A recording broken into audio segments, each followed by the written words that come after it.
तो बेसिकली आज हम लोग करेंगे रिग्रेशन।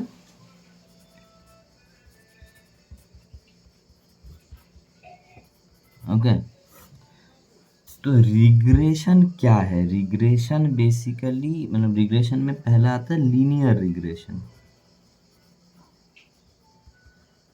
अच्छा, तो लीनियर मतलब क्या? लीनियर मतलब whenever we can represent anything with a line we call it linear. Okay, तो अभी लाइन मतलब बेसिकली वी कैन से जो भी लाइन का स्ट्रेट लाइन का फॉर्मूला क्या है? y is equal to M x plus c. M क्या है? स्लोप। सी क्या है? इंटरसेप्ट। बेसिकली इसका मतलब ये एक्स एक्सिस है, ये वाई एक्सिस है। तो एक स्ट्रेट लाइन अगर है, इसको हम लोग बोल रहे हैं y is equal to M x plus C. तो इसका जो स्लोप है, ये स्लोप को हम m बोल रहे हैं, m equal to delta y by delta x. Delta y by delta x मतलब 1 यूनिट ऑफ y मूव करने से 1 यूनिट ऑफ x, कितना यूनिट ऑफ x मूव करता है उसको डिवाइड करते हैं तो उसका स्लोप निकलता है। और ये जो पोर्शन है इसको हम लोग c बोलते हैं, ये इंटरसेप्ट, ये जो एरिया है। तो basically we can represent a line with this formula M x plus C. ये हम लोग मतलब बचपन में पढ़े हैं, राइट? अभी द थिंग इज, ये लाइन का इक्वेशन है, ये लीनियर बोलने से ये हम लोग समझते। तो लीनियर रिग्रेशन मतलब क्या? लीनियर रिग्रेशन मतलब ये कि मेरे पास अगर कोई डेटा है, जो हम अगर एक्स वाई प्लेन में प्लॉट कर रहे हैं, सपोज ऐसे ऐसे ऐसा ऐसा है, तो हम ये मेरा गिवन पॉइंट्स मतलब सपोज ये x1 y1 है, ये x2 y2 है, ये x3 y3 है एंड सो ऑन।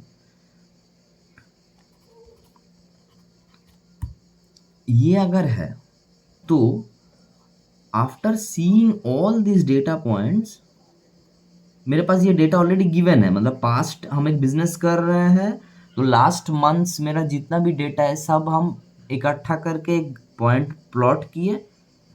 अभी जुलाई चल रहा है, तो जनवरी टू जुलाई सपोज हम एवरीडे डेटा लिए, सेल्स का करके प्लॉट किए, तो मेरे को इतना डेटा आ गया 30 इंटू, अभी 6 महीने या 7 महीने है तो 30 इंटू 6, सपोज 6 महीने का डेटा, तो 180 मेरा डेटा पॉइंट्स ऐसा मेरा आया।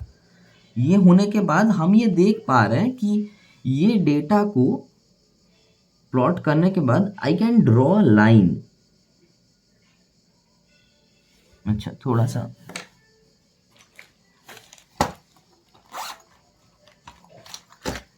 I can draw a line, okay? ये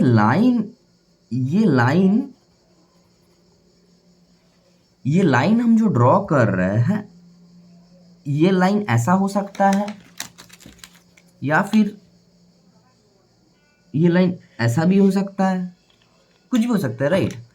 तो अगर हम ये लाइन ड्रॉ करना चाहते हैं, तो ये लाइन क्यों ड्रॉ कर रहे हैं? ये लाइन हम इसीलिए ड्रॉ कर रहे हैं कि हम जो फ्यूचर डेटा प्रेडिक्ट करेंगे, like these are the suppose current data, तो करंट डेटा में हम एक ऐसा लाइन ड्रॉ की जिसमें ऑप्टिमल लाइन, एक लाइन कैसे ड्रॉ होते बताते हैं। ये हम क्यों कर रहे हैं? इतना तक मेरा सपोज ये जो डेटा है ये टिल जून है, ठीक है, जितना भी पॉइंट्स हैं। तो ये लाइन हम इसीलिए ड्रॉ कर रहे हैं क्योंकि जून तक अगर मेरे को एक पैटर्न मिलता है, तो ये लाइन को हम एक्सटेंड अगर करते हैं, और ये मेरा दिसंबर है सपोज, तो हम जितना भी डिसीशंस लेंगे हम ये लाइन के आसपास लेंगे, because this line already has the pattern of the previous data,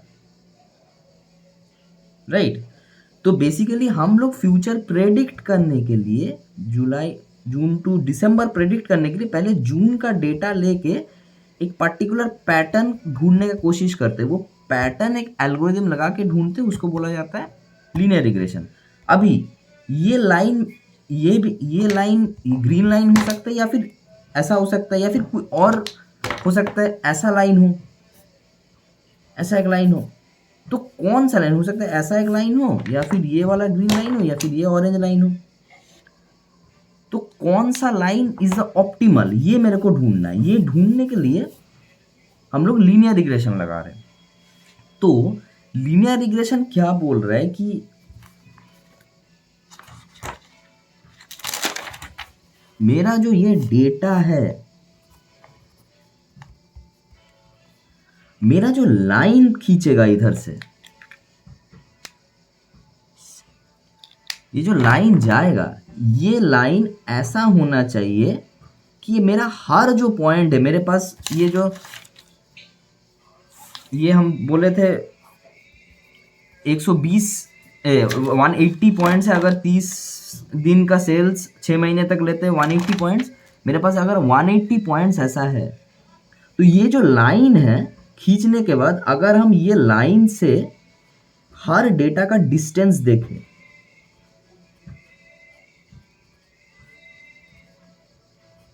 ऐसे 180 डिस्टेंस अगर देखें, मतलब मेरा अगर summation i equal to 1 to 180 distance of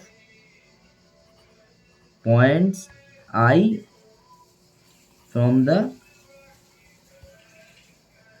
line, ये मेरा जो है ये मेरा मिनिमम होना चाहिए, राइट। इसका मतलब क्या, मेरे पास जो पॉइंट्स है और हम जो लाइन खींचे, ये जो डिस्टेंसेस है, ये डिस्टेंसेस मेरा मिनिमम होना चाहिए। तो हम अगर ये लाइन वो कैलकुलेट करने के बाद ये लाइन मेरा अगर ऑप्टिमल लाइन है, फाइन। हो सकता है ऑरेंज ऐसा लाइन है, जो ऑरेंज लाइन है वो ऑप्टिमल हो, जिसका डिस्टेंस ऐसा इतना है, ये डिस्टेंस है, ये डिस्टेंस है।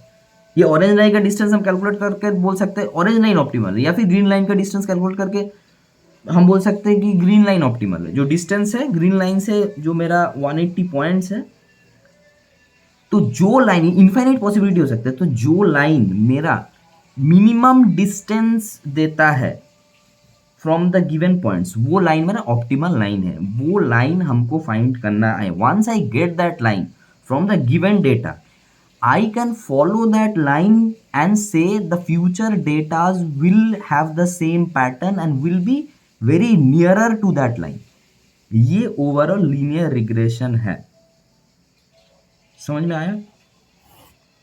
That's it. अभी इसका डिटेल में घुस रहा है। बेसिकली ये एक मेथड है जो हम प्रीवियस डेटा का पैटर्न ढूंढ रहे हैं through drawing a line and minimizing the distance of the data points from the line. We have the pattern for the data. Now we are using that line to predict the future values. As simple as that. हो गया? अभी professor का बात पे आते हैं। Professor क्या बोल रहा है?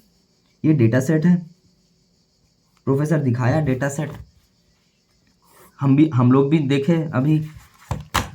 ये सपोज x1 y1 है, ऐसे करके 180 डेटा है, तो x 180 y 180 होगा लास्ट में। तो वही xi yi बोल रहा है। n i2n मेरे हम लोगों के लिए n 180 था। y equal to b0 plus beta 0 plus beta 1 plus x1 plus e, ये क्या है? हम लोग क्या देख रहे थे? mx plus c। ये लाइन जो भी मेरा ऑप्टिमल लाइन है, पहले ही हम बोले हैं लाइन का इक्वेशन होता है mx प्लस c। प्रोफेसर क्या लिख रहा है? तो अगर दोनों को हम लोग कंपेयर करें तो c is basically b0 and b1 is basically m। तो मेरा b0 जो है वो इंटरसेप्ट है, b1 जो है वो स्लोप है। प्रोफेसर क्या लिख रहा है? ये क्या है? ये एरर है। मतलब if I am dealing with a calculation where I am trying to find out the optimal line, ये मेरा फॉर्मूला है, ये मेरा इंटरसेप्ट है विच इज c, ये मेरा स्लोप है विच इज m। ये क्या है? ये एरर है, ये कैलकुलेशन एरर है। प्रैक्टिकल वर्ल्ड में कैलकुलेशन एरर होता है। आप we are trying to find out the optimal line from the from infinite possibility of lines, मतलब ये ब्लू ऑरेंज तो दो दिए, ये पॉइंट्स के बीच में इनफाइनाइट लाइन हो सकता है, राइट। हम लोग वो लाइन ढूंढने की कोशिश कर रहे हैं जिसका ये पॉइंट्स से सबको, अगर सबको ऐड कर देंगे, वो लाइन खींचने के बाद ये 180 पॉइंट्स का जो डिस्टेंस है वो लाइन से सबको ऐड कर देंगे, वो मिनिमम होना चाहिए। वो जब ढूंढने की कोशिश कर रहे हैं, हमें कैलकुलेशन करेंगे, वो कैलकुलेशन में एरर हो सकता है, होता है, छोटा मोटा नॉइजेस आता है, तो उसको ई पकड़ रहा है। तो बेसिकली इसीलिए लीनियर रिग्रेशन का फॉर्मूला होता है ये। अच्छा, x1 क्या है? अच्छा, तो बेसिकली अगर हम आपका जो डेटा सेट है उसके रेस्पेक्ट में अगर आपको सोचवाए, तो आप एक डेटा सेट लेके काम कर रहे हो, सपोज हाइट, आपका कॉलम नेम है height, weight and BMI, body mass index. तो आपका पहला एक डेटा होगा, दूसरा होगा, ऐसे रोज आपका है। इसमें हो सकता है कि आपका हाइट है 162, वेट है 58 और बॉडी मास इंडेक्स आपका सपोज 80। सिमिलरली इधर इधर इधर इधर कुछ होगा, इधर इधर इधर होगा, इधर इधर इधर होगा। तो मेरा YI विड बी, अगर मेरा टारगेट है BMI मेरे को फाइंड करना है गिवन दिस, तो मेरा टारगेट है YI इज BMI, तो YI के रेस्पेक्ट में जितना भी है, 90 है, 100 है, 110 है, सब आ जाएगा। H1 हम YI जो BMI वो कैसे फाइंड कर रहे हैं? ये डिपेंडेंट वेरिएबल है, ये किसके ऊपर डिपेंड कर रहा है? हाइट और वेट पे। तो मेरा हाइट जो है उसको x1 बोला जाएगा, मेरा वेट जो है उसको x2 बोला जाएगा। अब x1 का कितना वैल्यू है? 4 वैल्यू है, 162, suppose 164 and so on. x2 का कितना वैल्यू है? 58, 57 सपोज एंड सो ऑन। तो बेसिकली y मेरा जिसको हम ढूंढना चाहते हैं वो y होता है, उसका हो सकता है 180 वैल्यूज हो, ऐसा करके। ये हाइट जो मेरा ढूंढने के लिए, BMI ढूंढने के लिए जिसका इस्तेमाल करा, तो BMI डिपेंडेंट वेरिएबल हुआ, ये दो मेरा इंडिपेंडेंट वेरिएबल है जो BMI ढूंढने में मेरे को हेल्प कर रहा है, तो वो x1 x2 कहा जाता है।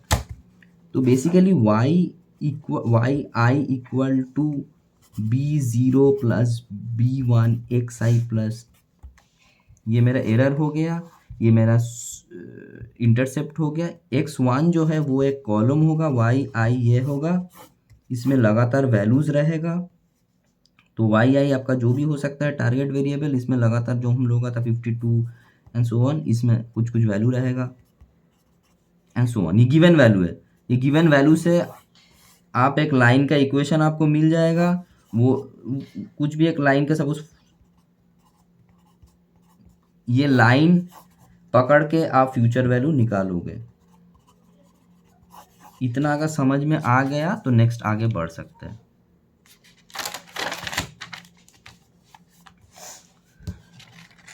इसके बाद क्या सीन है? इसके बाद बेसिकली इधर आप ये चीज समझ गए। अभी ये मेरा एस्टिमेट्स है। एस्टिमेट जब भी हम बोलते हैं तभी ये मेरा ओरिजिनल अगर है, ओरिजिनल सैंपल मतलब ओरिजिनल पॉपुलेशन, ये एस्टिमेट मतलब पॉपुलेशन से आपके पास 180 पॉइंट्स है, उधर से आप 50 पॉइंट उठा के वो लाइन का फॉर्मूला लगाए तो उसको एस्टिमेट बोला जाता है। कभी भी आप सैंपल के ऊपर काम करो तो एस्टिमेट होता है, कभी भी ओरिजिनल पॉपुलेशन के ऊपर काम करो तो ओरिजिनल वैल्यू होता है। ये ओरिजिनल था इसलिए हेड दिया जाता है, जब भी सैंपल के ऊपर काम करो हेड दिया जाता है। तो मेरा एस्टिमेट ये है, सैंपल के ऊपर सैंपल उठा के हम ये निकाले प्लस 0, क्योंकि हम एज्यूम कर रहे हैं कि जो मेरा एरर है वो 0 मीन है, क्योंकि हम सैंपल उठा के काम करें तो मेरे पास कोई एरर नहीं होगा, तो इसलिए ये 0 हो गया। अभी बात यह है कि हम जो आपको बोले हैं कि हम जो सैंपल उठा के काम कर रहे हैं, आपके पास 180 डेटा था, ये यूजुअल वर्ल्ड में 1 लाख डेटा होता है, और आप 50 उठाए हो सैंपल, तो 180 डेटा जब था तो y था, 50 उठा के आप जो कैलकुलेशन किए उसका आपको जो y का वैल्यू मिला तो ये मिला। तो हम ये सैंपल लेके काम कर रहे हैं ना, ये ओरिजिनल है मेरा। तो ये दोनों के अगर अनबायस्ड है तो ये दोनों सेम होना चाहिए, अगर मतलब थियोरेटिकली ये दोनों सेम होना चाहिए, पर प्रैक्टिकली नहीं होता है, क्योंकि ऑब्वियसली मतलब आप 180 डेटा ना लेके 50 डेटा लोगे तो थोड़ा तो डिफरेंस होगा। तो ये जो डिफरेंस है कि मेरा सैंपल वाला डेटा का ओरिजिनल के साथ, ये डिफरेंस मिनिमम होना चाहिए। वही चीज़ ये बोल रहा है, इसको ई बोला जाता है। जो हल्का एरर मेरा आया वो मिनिमम है, मिनिमम होना चाहिए। अब इसको बेसिकली अभी मतलब कोई भी एरर को स्क्वायर लेके करते हैं ताकि इसका मतलब नेगेटिव अगर हो तो वो नॉलिफाई हो जाए, तो इसको स्क्वायर ले लेते हैं हम लोग। तो हम लोग हर टाइम बेसिकली हम लोग इसीलिए ओवरऑल पूरा मेरा प्रॉब्लम ये होगा कि ये एरर मेरा रिड्यूस करना है, इसको मिनिमल बनाना है। तो उस हिसाब से नेक्स्ट स्टेप ये होगा मिनिमल, जो मेरा ओरिजिनल y1 है yi है माइनस जो मेरा सैंपल लेके हम किए हैं वो, ये अगर पुट करते क्योंकि y डैश इक्वल टू ये था इसका स्क्वायर,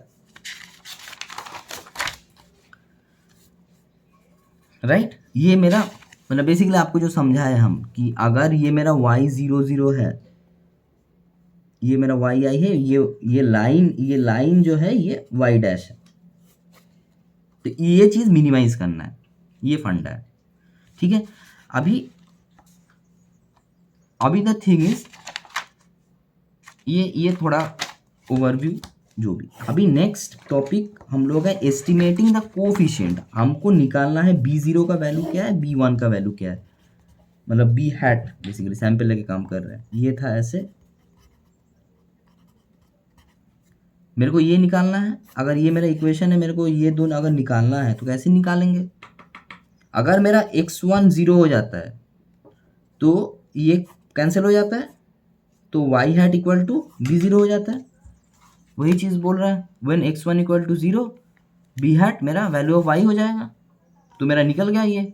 सेकंड b1 कैसे निकालेंगे, तो ये मेरा y हो गया when x equal to 0। b1 कैसे निकालेंगे, b1 is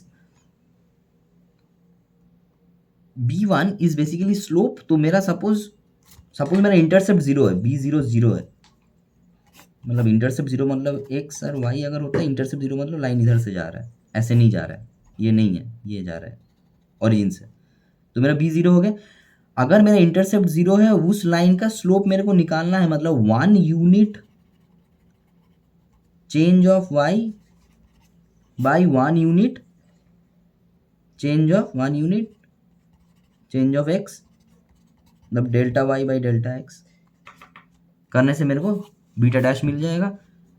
value of y when 1 unit variation of x, ये मेरा बीटा 1 निकाल दिया। तो मेरे को कोफिशिएंट मिल गया when I am working with just 1, मतलब ऐसा अगर है मेरा डेटा सेट x1 और y1 ऐसा डेटा है, तो मेरा x1 equal to dash equal to b0 plus b1x, तो इसके रेस्पेक्ट में मेरा एस्टिमेटिंग द कोफिशिएंट्स इस हिसाब से आता है, ठीक है। प्रोफेसर पूछता है estimating the coefficients, how you will estimate the coefficient बोल के समझाने बोलेगा, right.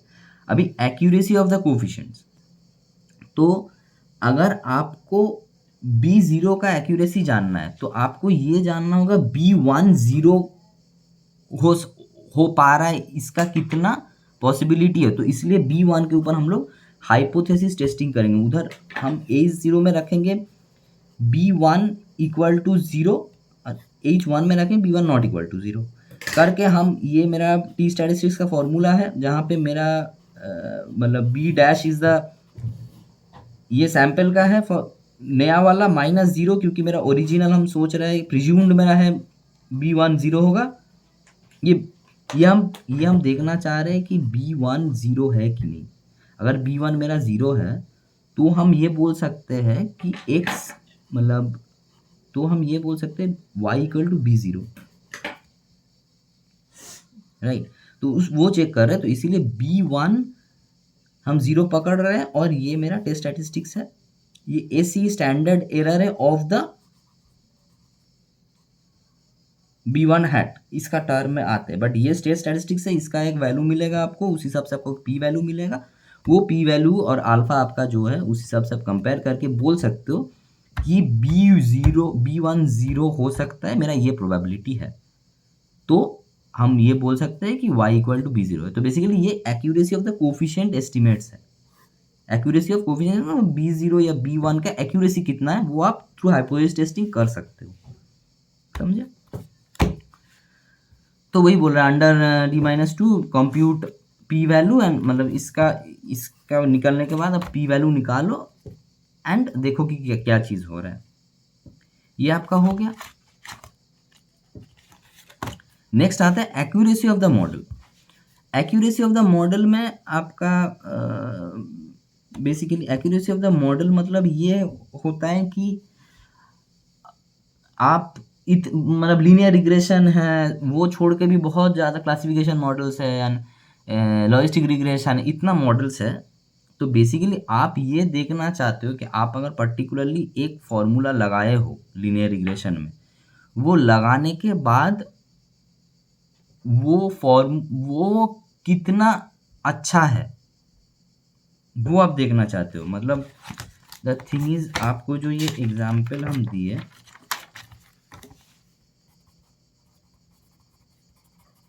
Height, weight and so on, ये BMI है। इधर सपोज आपका हाइट, वेट, एरिया सपोज आपका डेटा होगा। तो आप ये बोल सकते हो BMI equal to β0 plus β1 into height, β1 into height plus β2 into weight plus β3 into area. या फिर आप ये भी बोल सकते हो BMI equal to β0 plus β1 into height, और कुछ नहीं लेंगे हम, मेरे को यही चीज़ बोल देगा, ये तो बोल सकते हो।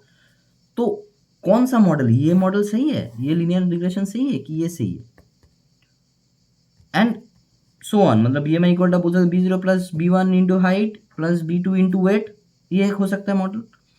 तो कौन सा, ये अगर मॉडल 1 है जिसमें आप BMI विथ रिस्पेक्ट टू तीनों निकाल रहे हो, ये मॉडल 2 है जिसमें आप BMI with respect to just height निकाल रहे हो, कौन सा मॉडल सही है ये देखने के लिए, एक्यूरेसी ऑफ द मॉडल देखने के लिए मेरे को मीन स्क्वायर एरर एक आता है, एक रेसिडुअल स्टैंडर्ड एरर एक चीज़ होता है, एक रूट मीन स्क्वायर एरर होता है।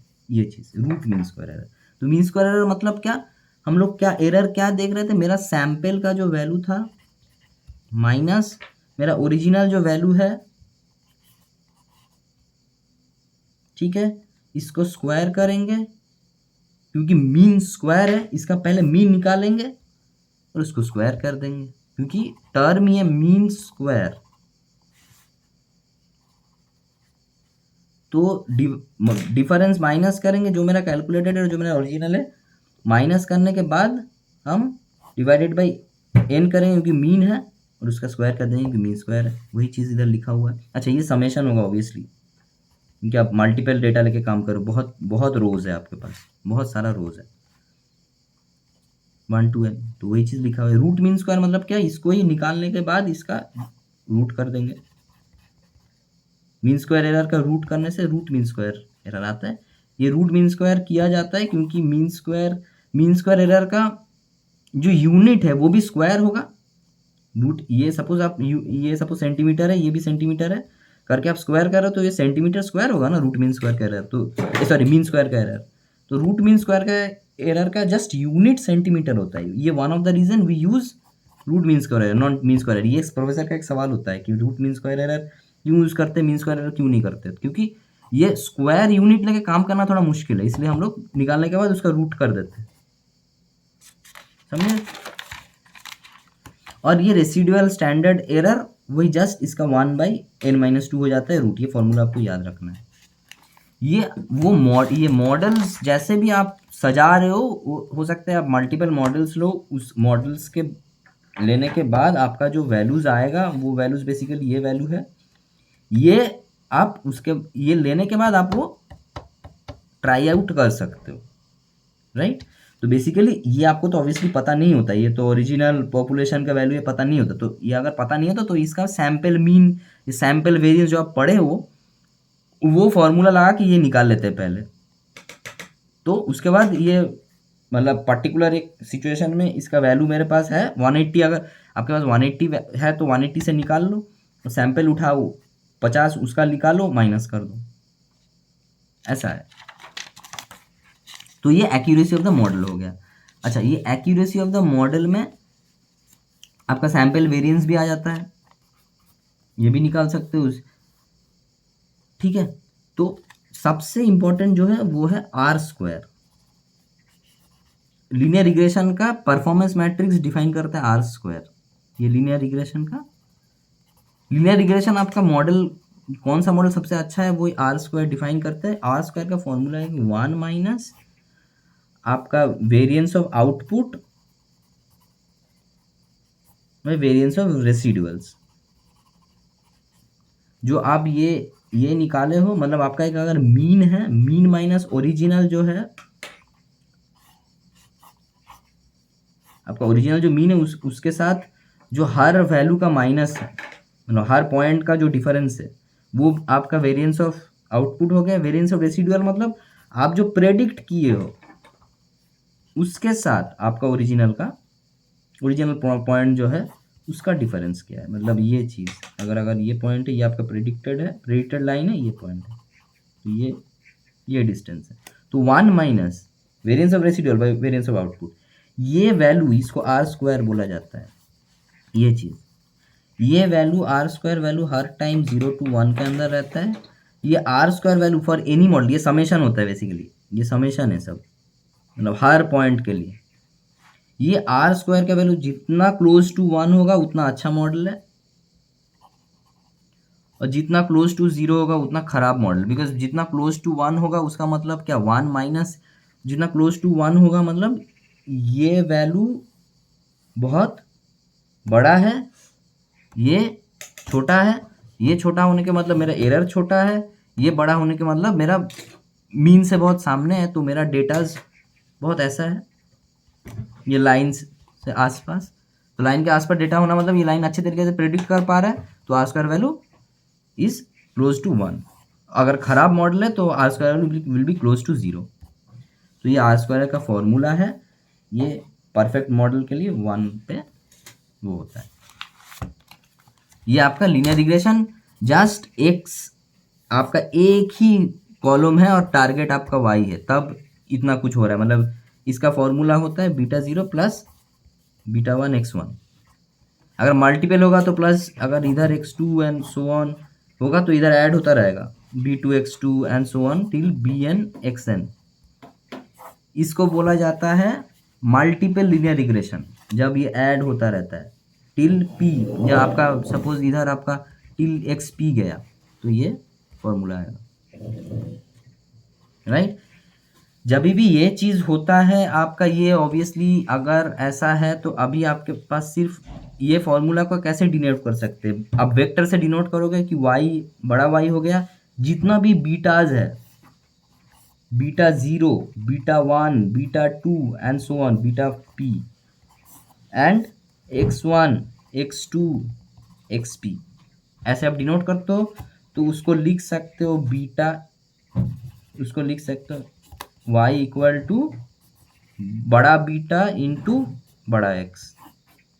अगर मल्टीपल लीनियर रिग्रेशन है तो हम लोग ये वेक्टर फॉर्म में लिखते हैं, बिकॉज β1 β2 β3 जितना भी है सब ऐसे आता है, और ये ऐसे आना चाहिए, मतलब कॉलम वाइज, ताकि इनटू हो पाए वेक्टर कैलकुलेशन जो होता है ये चीज़। तो इसको हम बड़ा करके ऐसे करके लिखते हैं, यही चीज़ को ऐसे करके लिखते हैं। वही चीज़ इधर लिखा हुआ है, ऑब्वियसली एरर एक आया है। उसके बाद कभी भी हम लोग फिर सेम चीज़ होगा जो स्केलर में कर रहे थे, वही चीज़ इधर भी होगा कि ये दोनों का माइनस होगा, ओरिजिनल प्लस दोनों का माइनस करके, मतलब जो हम स्क्वायर कर रहे थे, जब वेक्टर के रेस्पेक्ट में कभी भी काम होता है तो स्क्वायर नहीं कर सकते वेक्टर को, तो वो ट्रांसपोज इनटू मतलब ऐसा लिखा जाता है, स्क्वायर का मतलब ऐसे लिखा जाता है, बट सब कुछ सेम होता है। उसके बाद डिफरेंशिएट करके, क्योंकि ये मेरे को मिनिमाइज करना है, ई को मिनिमाइज करना है, तो वेक्टर फॉर्म में यही स्क्वायर को ऐसे करके लिखा जाता है, माइनस का ट्रांसपोज इनटू ओरिजिनल ऐसे लिखा जाता है। उसके बाद मिनिमाइज करना है, तो इसको डिफरेंशिएट करके 0 पुट किया करके आपको जस्ट ये याद रखना है कि आपका बीटा का वैल्यू ये आता है फॉर मल्टीपल लीनियर रिग्रेशन, ये वैल्यू आता है, ये आपको याद रखना है। बीटा ये मतलब क्या, ऐसे एक वेक्टर है 1 टिल वेक्टर p जिसका वैल्यू ऐसे करके x का भी पूरा वैल्यू होगा, y का भी पूरा वैल्यू होगा, क्योंकि y और x और ये सब वेक्टर्स हैं। तो ये आपका मल्टीपल लीनियर रिग्रेशन का फॉर्मूला है। सिमिलरली मल्टीपल लीनियर रिग्रेशन हम जैसे इसमें पढ़े थे, नॉर्मल लीनियर रिग्रेशन में हम लोग पढ़ रहे थे accuracy of the coefficient. Similarly उसका एक डेरिवेशन है टोटल, ये for the time being leave कर सकते हो आप। वही हाइपोथेसिस टेस्टिंग सेम चीज़ आप लोग करते हो, हाइपोथेसिस टेस्टिंग लगा के वो निकालते हो। इतना तक अगर समझ पाए हो तो that will be enough I guess, ठीक है। तो इसके बाद बेसिकली एक लास्ट एक चीज़ आता है कि जो चीज़ हम आपको बोल रहे थे कि मेरे पास मल्टीपल लीनियर रिग्रेशन में मेरे पास अगर ऐसे 3 कॉलम है, ये मेरा टारगेट, ये मेरे को निकालना है, ये मेरा y है और ये सब मेरा x1 x2 x3 है। तो मेरे को कौन सा ऐसे जस्ट x1 ले लेंगे कि x1 x2 x3 लेंगे, कि मतलब कौन सा लेना है मेरे को फॉर्मूला में, वो देखने के लिए एक चीज़ हम लोग करते हैं। वो क्या करते हैं, वो बहुत सिंपल बात है। वही चीज़ मतलब हम आपको बताए थे, एक मॉडल लेंगे जिसमें सब होगा, मतलब y1 equal to x1 x2 x3 सब होगा, beta 0 plus beta 1 x1 plus beta 2 x3 सब होगा। उसके इसका ये करके इसके बाद इसका आर स्क्वायर देख सकते हो या हाइपोथेसिस टेस्टिंग कर सकते हो, जो भी आर स्क्वायर बेसिकली देख सकते हो। फिर y2 एक कम कर दो, एक कम कर दो, y3 हटा दो करके y2 और y3 में और एक कम कर दो। ये तीनों मॉडल निकालो, इसका आर स्क्वायर वैल्यू देखो, सबसे आर स्क्वायर वैल्यू जिसका अच्छा होगा वो फॉर्मूला हम लेंगे, वो पर्टिकुलर कॉलम्स x1 x2 या फिर जो भी x आया है वो कॉलम्स हम सिलेक्ट करके पूरा काम करेंगे। ये एक प्रोसेस है, ये हो गया। नेक्स्ट है वो है प्रॉब्लम्स ऑफ रिग्रेशन। पहला प्रॉब्लम है नॉन लीनियरिटी। नॉन लीनियरिटी मतलब यूजुअली आप रिग्रेशन करने के बाद आप अगर एक पर्टिकुलर ग्राफ खींचते हो जहाँ पे इधर आपका वाई हैट है, इधर आपका रेसिडुअल्स है, ठीक है। इसका डिफरेंस आपको पता है, ये equal to Y hat minus ये होता है, ये इक्वल टू ये आप अगर खींचते हो तो बेसिकली रेसिडुअल्स जो ये जो एरिया है, ये अगर पॉइंट है आपका, ये जो एरिया है, अगर आपका लाइन ऐसा है, इधर आपका पॉइंट है, ये आप इसका अगर वैल्यू लेके प्लॉट करते हो, वो वैल्यू ऐसे रैंडमली डिस्ट्रीब्यूटेड होना चाहिए अक्रॉस द जीरो लाइन, आपका कोई भी मॉडल के लिए। ये एक मॉडल है आपका, एक वाई एक मॉडल होगा, वाई डैश एक पर्टिकुलर मॉडल से ही आ रहा है रैंडम। अगर रैंडमली नहीं हो रहा, if it is following a pattern, if it is following a suppose a pattern, इसका मतलब क्या, अगर रेसिडुअल आपका पैटर्न फॉलो कर रहा है, इसका मतलब ये है कि आप जो वाई डैश निकाले हो, जो फॉर्मूला लगा के, वो फॉर्मूला पर्टिकुलर कोई पैटर्न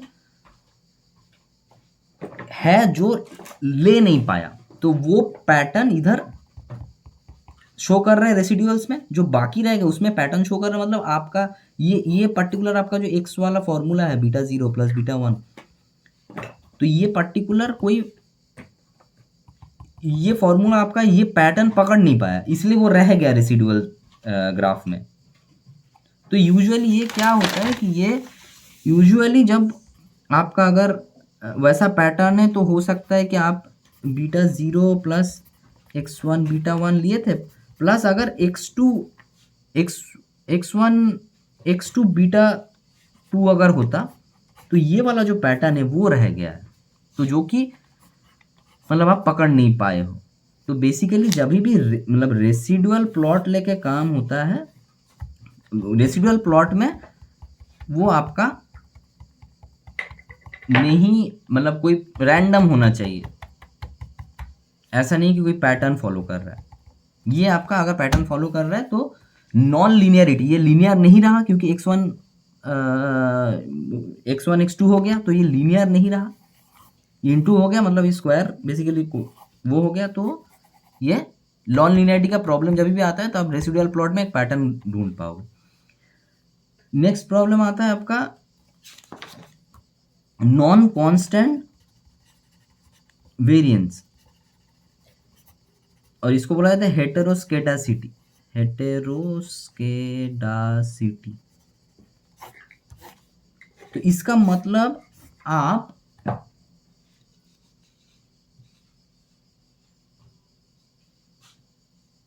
जो नॉइज का आपका मतलब आपको ना ऐसा दिखेगा, मतलब अगर आपको ऐसा लाइन है,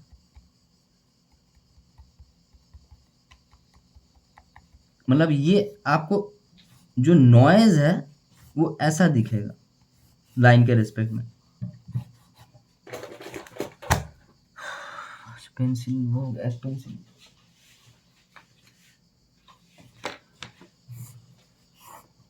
तो बेसिकली आपका नॉइज यूजुअली ऐसा एक नॉर्मल पैटर्न, मतलब आपका अगर ऐसा लाइन है तो अगर हम रेसिडुअल के रेस्पेक्ट में सोचे तो इसका आजू बाजू थोड़ा आ सकता है रेसिडुअल प्लॉट अगर करते हैं हम।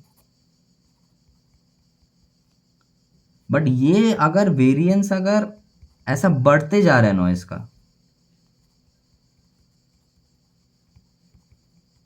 तो इसको हेटेरोस्केडासिटी बोलते हैं, जहाँ पे वाई एक्सिस का जो वाई एक्सिस के रेस्पेक्ट में वो नॉइज जो है वो बढ़ता जा रहा है।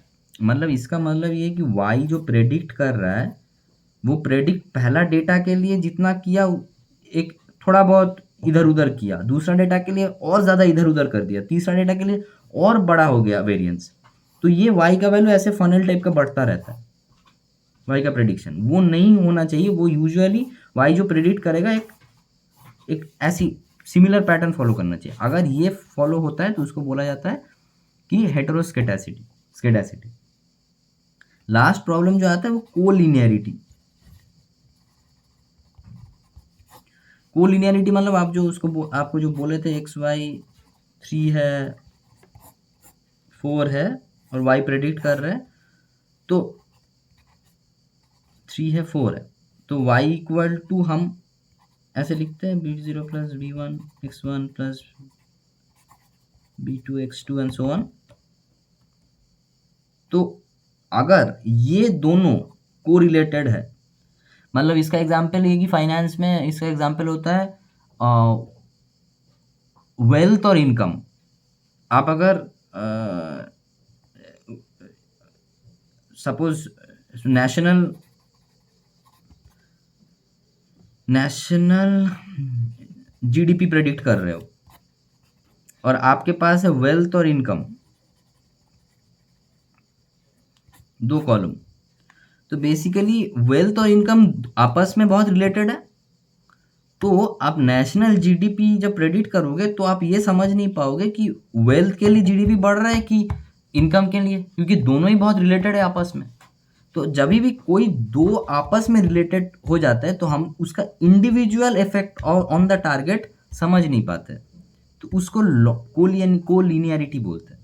तो इसीलिए उसका यह है कि कभी भी दो रिलेटेड है आपस में, कोई भी X1 X2 या X1 X3 जो भी रिलेटेड है, एक को ड्रॉप कर सकते हो क्योंकि दोनों रिलेटेड है। तो ये जो पैटर्न शो करेगा ये सेम पैटर्न ही शो करेगा, एक को ड्रॉप कर सकते हो, तो वो कोलिनियरिटी बोला जाता है। उसका सोल्यूशन एक को ड्रॉप करना है और बाकी ये दोनों का ही सोल्यूशन, ये बेसिकली मतलब एरर ऑन वाई है, इसका डिफरेंस है एरर ऑन वाई, और इसका difference non linearity this is error on x.